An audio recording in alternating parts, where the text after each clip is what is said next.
Okay.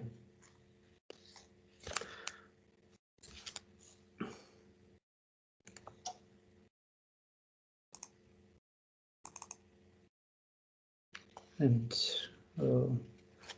do you see? Yes, we see it. Okay. Yes. The Moralia, or commentary of the book of Job, is the most comprehensive and famous work of Pope Gregory the Great. The 35 books contain a detailed commentary on every verse of the Old Testament book of Job. The subject of this article is spiritual interpretation of the cosmos and the heavenly bodies and celestial bodies mentioned in the book of Job. As the author of the commentary himself points out, the interpretation of a given celestial body will depend on the context in which it is mentioned in Scripture and on the parallel places. Sometimes, however, the context and the absence of parallel places do not determine the scope of the interpretation. In such a case, Gregory interprets the celestial body in question either by referring to its appearance, location, or to its properties. The Holy Pope rejects completely pagan interpretations of celestial bodies, considering them unsuitable for the Christian. First is Arcturus. In the ninth book of the Moralia, Gregory comments ninth verse, which in the Latin version reads, Qui facit Arcturum et Orionas et Hyadas et interiora Austri.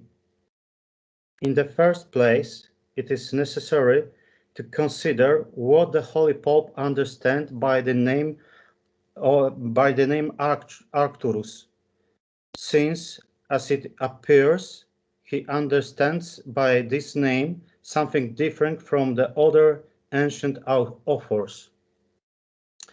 In general, Arcturus is the name of the star located in the constellation of Volarius, already known in antiquity.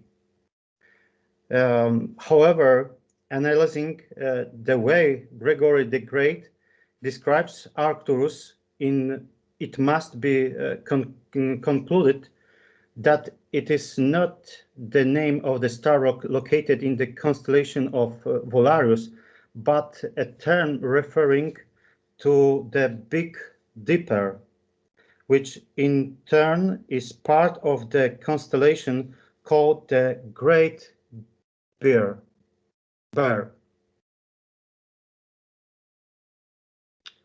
Okay.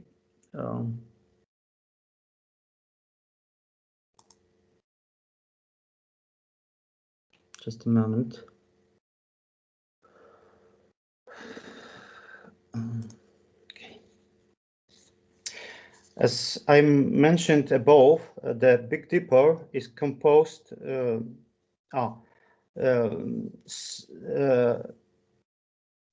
which it in turn is a part of constellation called the Great Bear. Since the 7 stars that make up the Big Dipper are most characteristic of the Great Bear, the name Great Bear was already used in antiquity for the Big Dipper. Just a moment, because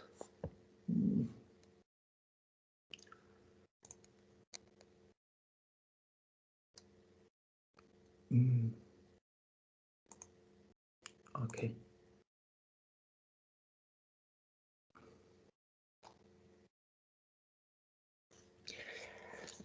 As I mentioned above, the Big Dipper is composed of 7 stars, and this fact is Gregory's starting point for the spiritual interpretation of this constellation.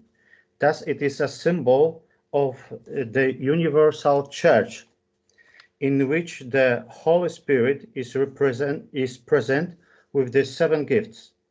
In order to substantiate this interpretation with arguments from Scripture, the author of the Moralia refers to the Apocalypse of St. John, in which the church is marked by seven churches located in Asia Minor and by seven candlesticks. For a more profound interpretation, Gregory refers to a certain phenomenon connected with the Big Dipper, namely, that it never goes beyond the horizon. This is due to the fact that this constellation is a circumpolar constellation and can therefore be observed all year around at northern part of Earth. Only its position relative to the pole star changes. Sometimes it is above it and sometimes below it. Of course, all this behavior of the Big Dipper is for Gregory the Great the starting point for a spiritual interpretation. On the basis of this characteristic, he argues that the Church is, in spite of persecution by unrighteous people, will never perish. On the contrary, suffering persecution, she grows even better.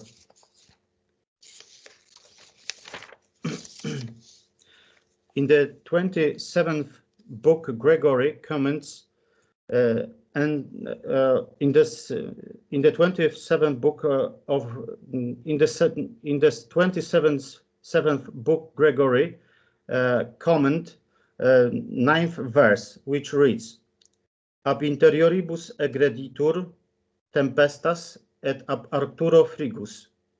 Here, according to the Holy Pope, interiora means Jews, while Arcturus pagans.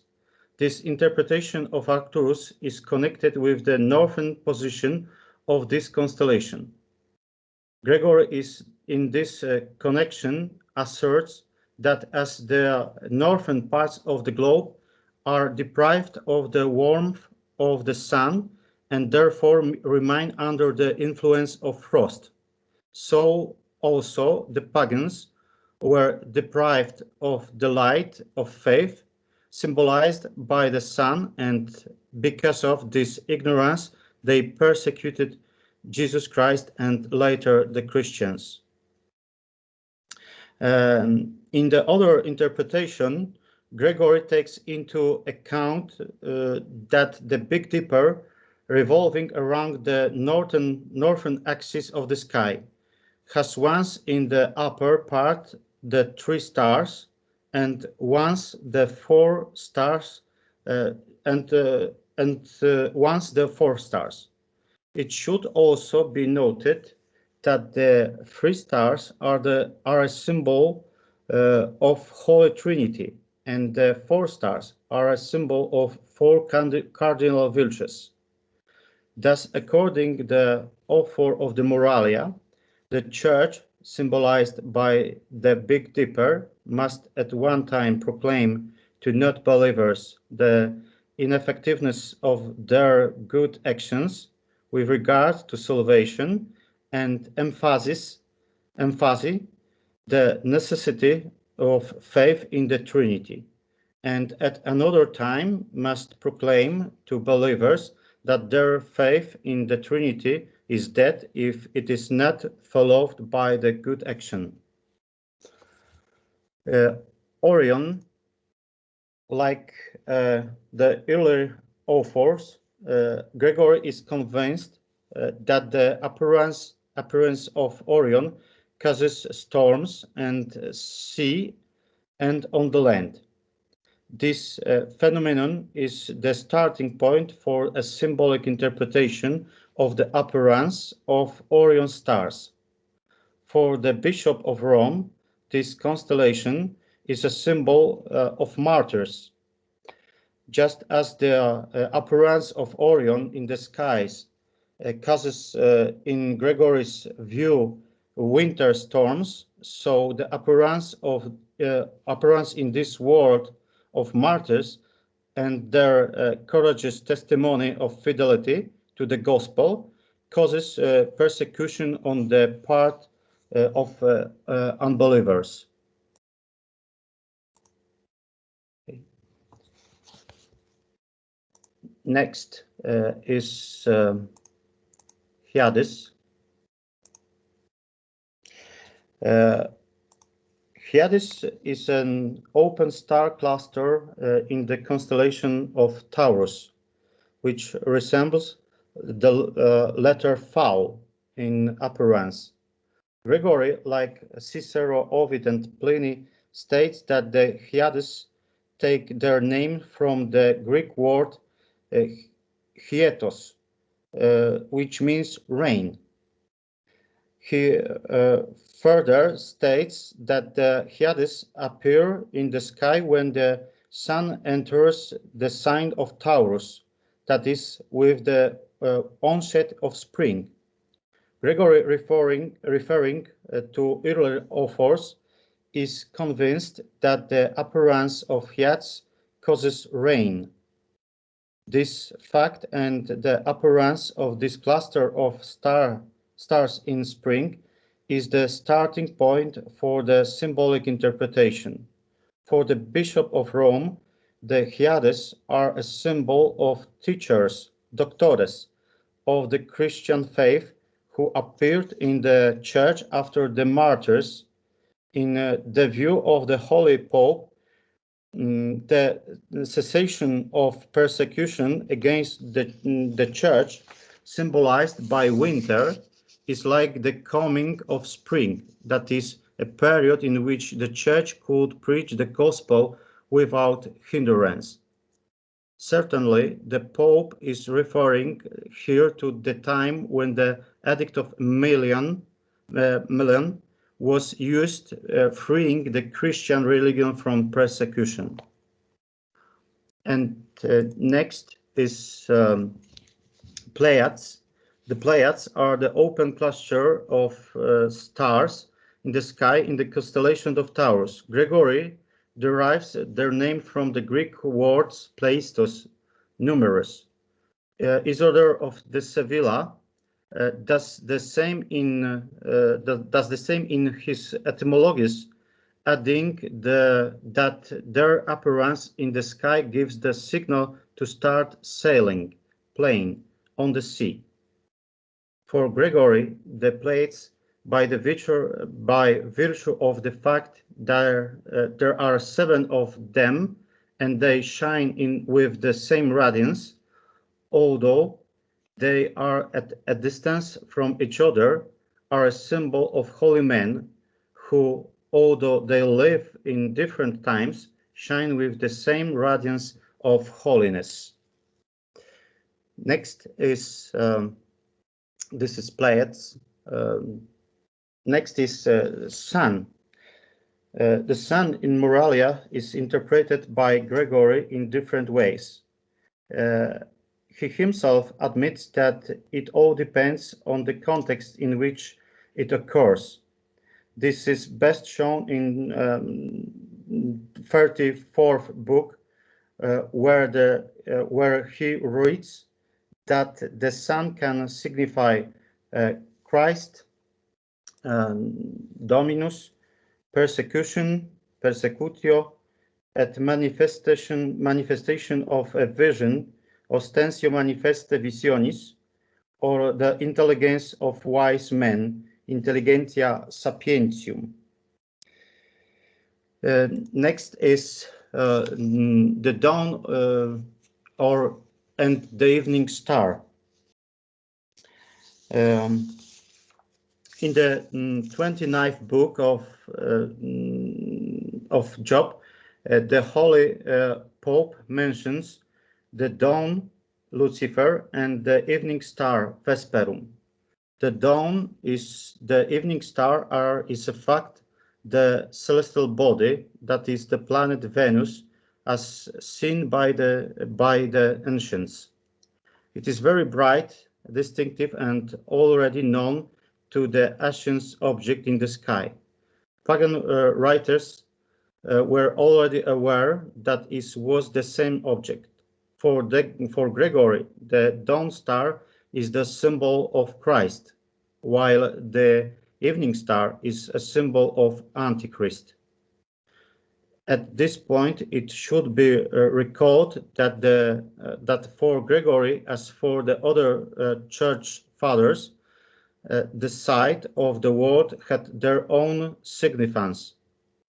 East and south are directions that symbolize God and life, while west and north are realms belonging to the devil. For Gregory, Jesus is the dawn primarily because of the resurrection. Firstly, he points out that Christ came back to life in the morning, and secondly, as the dawn heralds the dawning of the day, so the resurrection of Christ heralds the resurrection of all people. The evening star, as I have already mentioned, is a symbol of the Antichrist, into whose power the Jews were praised because their unbelief in Jesus Christ. And because I don't have many time, so the moon. The moon is a symbol of church which preserves in the vicissitudes of this temporal world. Gregory notes a property of the moon which the ancients had already observed, namely that it does not shine with own light, but owes its lights to the sun. Translating this to the spiritual level, Gregory states that if there are any good works in the church, they exist only by the grace of Christ. Accordingly, according to Gregory, the moon can also be a symbol of the good reputation resulting from the performance of good deeds. And in conclusion, it should be noted that for Gregory, the starting point for a spiritual interpretation of the cosmos and the celestial bodies in their appearance, location, and properties. In some cases, the Holy Pope also takes into account the context in which the celestial body in question is found in the scripture, as this influences the manner of interpretation. It should also be noted that in the spiritual interpretation of the cosmos and heavenly bodies, the Bishop of Rome does not refer to pagan authors, considering their explanation unsuitable for Christian teaching. Following the example of his predecessors, he has the conviction that everything in the Old Testament implicitly relates to the salvific events connected with the New Testament or life of the Church. Thank you.